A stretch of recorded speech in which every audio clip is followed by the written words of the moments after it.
November edition of Tiger Time News.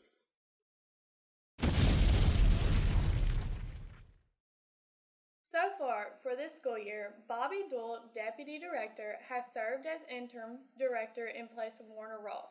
Director Ross is now back. Sydney Ayler has more. Director of Schools, Warner A. Ross II, has officially returned from his deployment from the Middle East for the Tennessee Army National Guard. I spoke with him about his leave and return as Director of Schools during a worldwide pandemic. Mr. Ross, you are back from a year-long deployment in the Middle East. What, if anything, can you reveal about your time there? Well, quite a bit, actually. It was just a standard deployment, or at least it started off that way. Bottom line is to this, as I was involved with a combat engineer brigade or an engineer brigade. We operated all over the Middle East. We were in 8 different countries doing various operations. First part of the deployment was very active with a lot of tensions, increased tensions in that area due to the actions of certain countries. The second half of the deployment was pretty much dealing with the global pandemic, because it was global and it did impact combat operations over there as far as COVID-19. Now that you're back, will you be stepping back in as director immediately? Well, I've been back almost a month now, so it wasn't immediately. Had some things to take care of in the military as the out-processing process goes, but now I've been back at the school district for 2 weeks, and just a lot has changed since I left, so we're taking this time to try to slowly transition back in. In the meantime, what will you be doing until then? Well, I took time with my family after being gone for a year, Christmas, Thanksgiving, all the major holidays, birthdays, and all that. So my first priority was to spend time with my wife and try to see my children. They're spread out across the country as well. But now, I just like with the pandemic and the COVID, a deployment, one of the things you want to do is take some time to revisit your family and reconnect. But sooner than later, you need to get back to what's a normal schedule. What is your opinion on the state's response to the pandemic in regards to school? Well, I don't know if there's a right answer. Every community has been impacted, but we've all been impacted in different means and in different rates. I think it's a team effort. What's right today, what the right answer is today, may not be the right answer tomorrow. What's right in one county may not be right in another, and what's right in one part of our county or at one school may not be right. So it's been very difficult. I'm very proud of the students and the staff in our schools and how they've worked together to try to have school and to try to maintain safety for both our students, our staff, and our community. The state's legislature has talked about standardized tests resulting being in hold harmless situation, as we've seen in previous years. Do you believe this is the best course of action, or do you believe it should be canceled altogether to increase instructional time with students? Well, as far as the testing goes, I would hope it's a hold harmless because there's nothing that replicates in-person learning and instruction. And obviously we're not there. Even if we were there, there's a segment of our students that are choosing to do the virtual component only. So the test results, I don't think, are going to be a true picture. The second part of the reverse side of that is testing is how we measure our progress. And it's how we know, it's a metric that we use to adjust instruction. So we need some level of that, not to punish people, but to make sure that we're adjusting our instruction as we move along and in preparing for next year. We always want to be the most effective and efficient teachers and instructional program that we can be, and testing is what helps us, is just one component of that. So there's two sides to it. I would hope that it's hold harmless, but I do think we need to currently always assess ourselves in the instruction that we're delivering to see if it's effective. Thank you. You're welcome. Bolivar Central's faculty and students want to thank Director Rawls for his service in the Tennessee Army National Guard. Football season has come to an end. Kaylee Richardson interviewed Coach Montrell Kraft about his reflections on this season. The football team wrapped up their season with the October 30th game against South Gibson, leaving them 0-9. We interviewed Coach Kraft on his thoughts of the season. Coach Kraft, Do you think the 2 weeks quarantine affected our players' preparation for the final game, and how? I think those 2 weeks actually helped us. With being I guess you could say understaffed, with not having that much depth, we were actually able to get some guys that were banged up, healed up a little bit. Were able to get some more preparation time in. And I think in hindsight, it actually helped us. Even though we didn't get the win against Collinwood, we looked 10 times better that game in spite of being out for 2 weeks. Collinwood was not on the schedule to play, so how did you get that game lined up for fall break? I was contacted from one of my college connections down in Florence, Alabama, at the University of North Alabama, Roy Lyons, where he had a guy down in Collinwood, coach. Can't even think of his name right now. But anyhow, he needed a game and we needed one because if we didn't play that Friday, we would have been out for 3 weeks, and I did not want to go into the game against Chester County being out for 3 weeks, and it would have been a tough battle. It would have been tough. So we were able to get a matchup and get our guys some reps. How will the season next year be impacted without this year's seniors there? It's just like any other season. When your time is up, whether you go out on top winning or if you get hurt, but when your time is over, it's over, and you just expect the next group of guys to step in place, and you hope to get a new incoming class of freshmen, and you start preparing for the upcoming season. On Twitter, you tweeted, "Tough loss tonight, but better days to come. Keep fighting and taking steps in the right direction." Elaborate on that for me. It's just the process.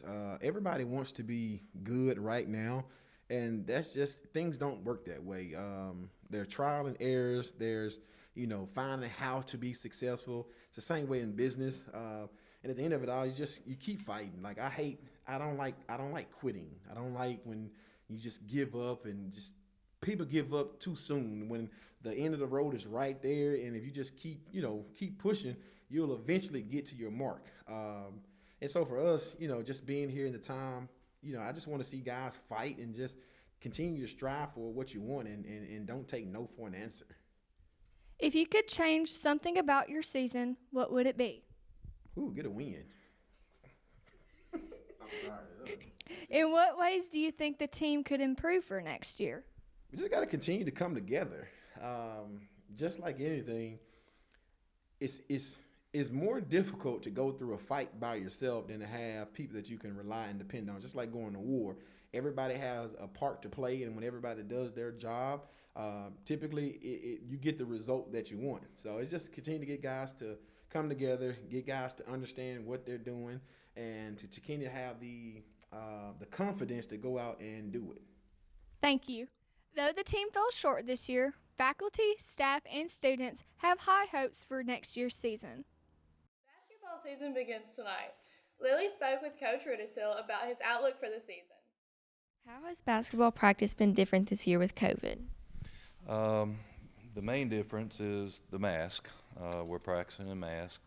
Thought about doing that years ago because a lot of college athletes and pro athletes were doing that before COVID, calling it a high altitude mask, kind of training your lungs like we train our muscles to be stronger and better. But the hybrid schedule has been difficult. Kids getting to practice when the buses aren't running. So it's definitely been a struggle. And now with the season starting, there's already been some cancellations and scrambling around trying to add new teams. So it is a challenge. Who do you think will be your strongest player coming into the season? It's hard to say. We've had like 2 weeks of practice, and we're just playing against ourselves. And it's a little different when you go against another school, players you hadn't seen before. We've got some that proved themselves last year. I don't want to name names, but most people know those kids, and I'm sure they're going to step up to the challenge. The unknown is who didn't prove themselves last year. They're going to step up this year. For both the girls and the boys, who do you think will step up when needed and be a leader for the team? Right now, the seniors are, both groups. I just talked about the other day how I've kind of been used to that for the boys the last few years, and been disappointed with the girls, but these senior girls, they have been just unbelievable with their leadership.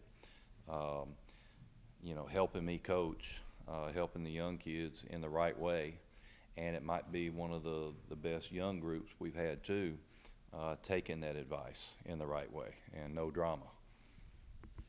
Your returning lead scorer is Carly Daniel, who averaged 9.7 points a game. With losing your second lead scorer, Dakaya Jarrett, how necessary do you think it is for Carly to keep her same average, or do you think someone else will step up and take some pressure off of her as the leading scorer for the girls? We've got several that's going to step up, but Carly is going to have to double her average this year, and she can. She had a great off season, really improved. Going to see a different side of her game, handling the ball and shooting outside. So I don't think she'll have a problem doubling that average. We've got two other seniors that have also come along, Nakadra Champion and Brianna Brooks, that have really stepped up their game. And I know I could name other names. That's why I hate to name names. But those three come to mind right now that have really stepped up their senior year. With losing your leading scorer for the boys team, Jeff Normant, how will you make up for this loss of Jeff Normant's productivity? You can't. A type of player with his, quality player, you're not going to replace him. We just hope 2 or 3 kids step up to replace his numbers, and there are several that are capable of that. Thank you. Softball season coming up, 2 ladies have signed with colleges to play softball. Grayson Boyd has spoken with both of them about it. Even though the softball season hasn't started yet, the softball team has had 2 seniors, Brooklyn Jimerson and Shelby Woods, signed to play softball at the next level. Brooklyn, how long have you played softball? I've been playing softball since I was 4 years old. Have you always wanted to play college softball? No, not honestly. I decided I wanted to play college softball in the 10th grade. Why did you choose Freed Hardeman? I chose Freed Hardeman because it was a great opportunity for me to play sports and get my education. What has softball taught you that you can take with you for guidance? There's no I in team. Thank you. When did you start playing softball? I actually started playing baseball when I was 3 years old, so I've been playing about 15 years. Did you always want to play college softball? Yes, it's always been a big dream of mine. What led you to choose Three Rivers College? Three Rivers, it's just a great atmosphere. I actually got a full ride from there, so it was one of my best options, and just the community was great and everybody was real sweet. What are some things you are looking for while playing softball in college? Just the experience, meeting new people, new teammates, just meeting new people. Thank you. These 2 ladies hope to end off their last high school years with Several girls are participating in lights camera fashion this year in order to raise money for St. Jude. Kylie Sherman has more. This year, Bolivar Central has 4 girls participating in lights camera fashion.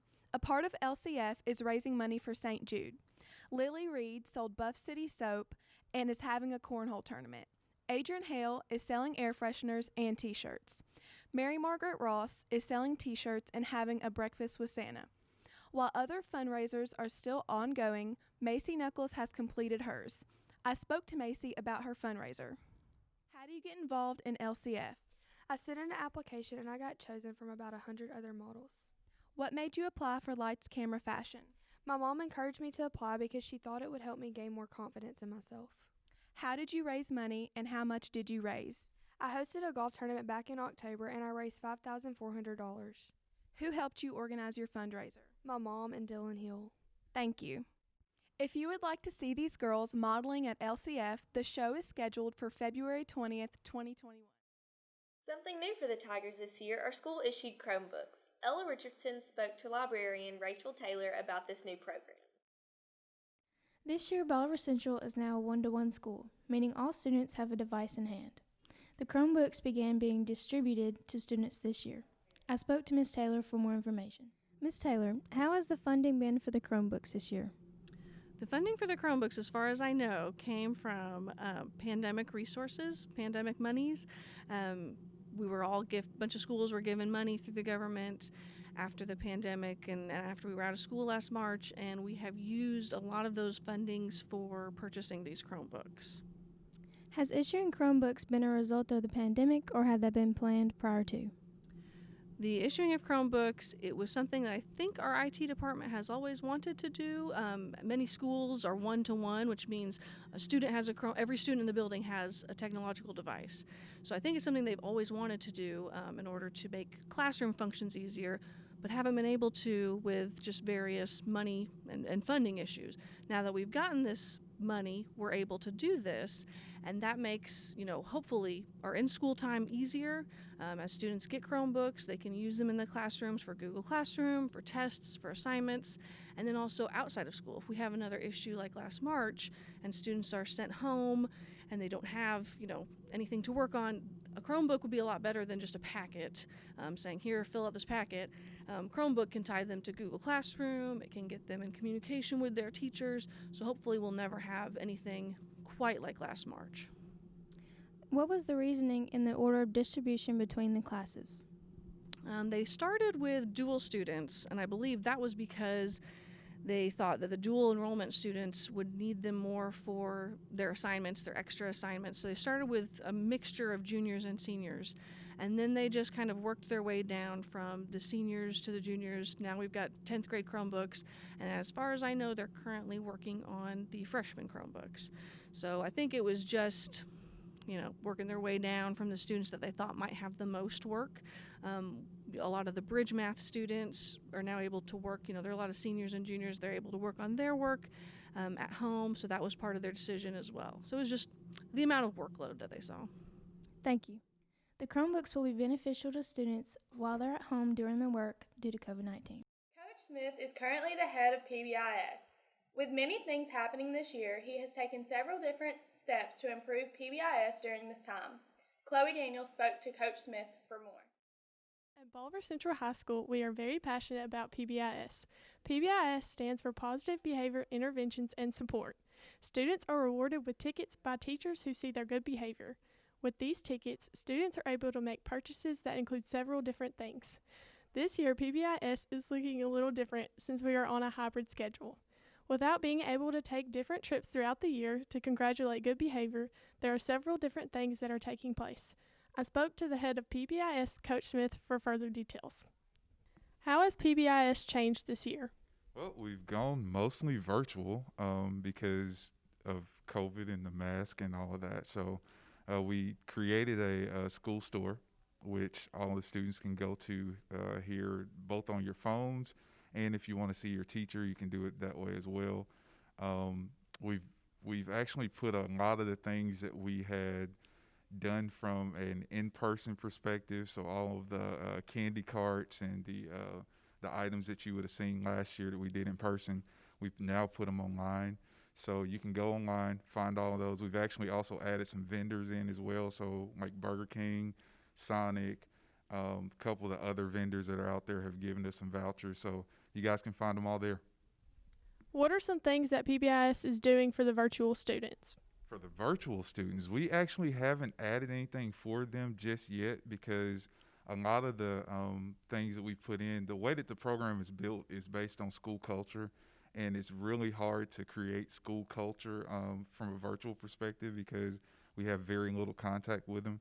So we're looking to try to add that in here in the next couple weeks, but right now we don't have anything for them. It's basically all set for all the students who are here in person. What are some of the advancements that have been made since we can't take many trips this year? Oh, the advancements basically come back to us taking everything that we had that was online and bringing it back everything we had in person and bringing it to an online environment. We have upped some of the different types of rewards that you guys can get. Right now, because the trips are canceled, obviously we can't do anything with that right now, but we've added all of the things that you would have seen in person, the pizza parties, all the stuff that we would have done in person. We're planning to do those online. However, we have to deliver all of it because we can't do like a concession stand version of it either. So a lot of rules around COVID that we're trying to work around, but we'll try to do the best we can. Thank you. Here is what the cards look like. If a teacher wants to give a student a ticket, all they do is scan this card and they are rewarded with their ticket. This concludes the November edition of Tiger Time News. We will be back after the new year. Everyone enjoy Thanksgiving and Christmas, stay safe and healthy, and as always, Go Tigers!